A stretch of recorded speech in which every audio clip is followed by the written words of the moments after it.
Today in Luther's Kitchen, we're making fresh orange cake. And to start with, we peeled a couple oranges and we're just pulverizing them until they're almost pureed, but you can have a little texture in there.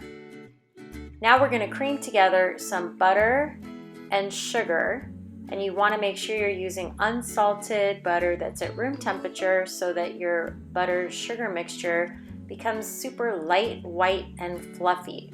So when it's all stuck to the side of the bowl, you'll know that it's time to add in eggs. We're going to add 3 eggs in, but we're going to do one at a time, and it's best if the eggs are at room temperature, because if the eggs are cold, then it affects the fluffiness of your butter sugar mixture that you just creamed. Once you add the egg in, you want to scrape down the side of the bowl and get ready to add in the next egg. Continue that process until all 3 eggs are added.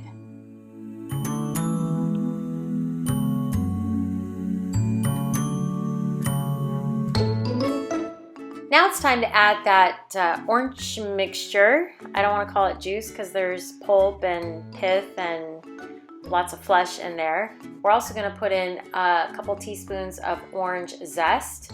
So before you peel the orange, it's best to zest the orange. And we want to just stir that in until it is well combined with the egg butter mixture. Now it's time to drop in our dry ingredients. And we're using 2 different leaveners, both baking powder and baking soda. And we're adding a little kosher salt as well. And then we're going to put in some all-purpose flour. So we're going to do all this with the machine off. And once the flour's in, we're going to turn the machine on low just to mix it until combined. Do not over mix.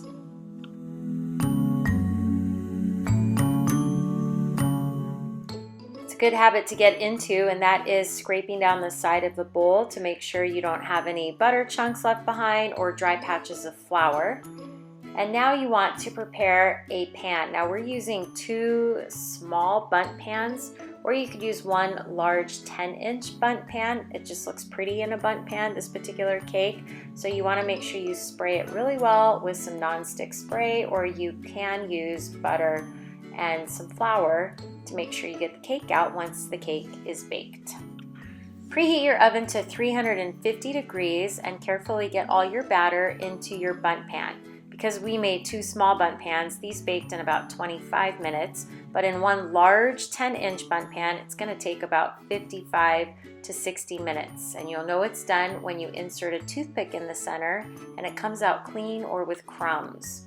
Now we're going to make a simple glaze by taking some confectioner's sugar, about a cup of confectioner's sugar, and about 1.5 teaspoons of orange zest.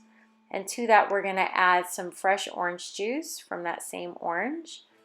And you want to add about 1 tablespoon of orange juice first, and if it's a little too thick, you can add another teaspoon or tablespoon until you get the consistency that you want. Make sure you mix this in really well so that you don't have any lumps in your glaze. My cake is done and I've let it cool for about 20 minutes before flipping it out onto a pretty cake plate. And I'm just applying that glaze on top, and it's really important that the cake is cool when you do this, because if your cake is hot, your glaze will just run and melt. For this recipe and more, visit myclasscancook.com.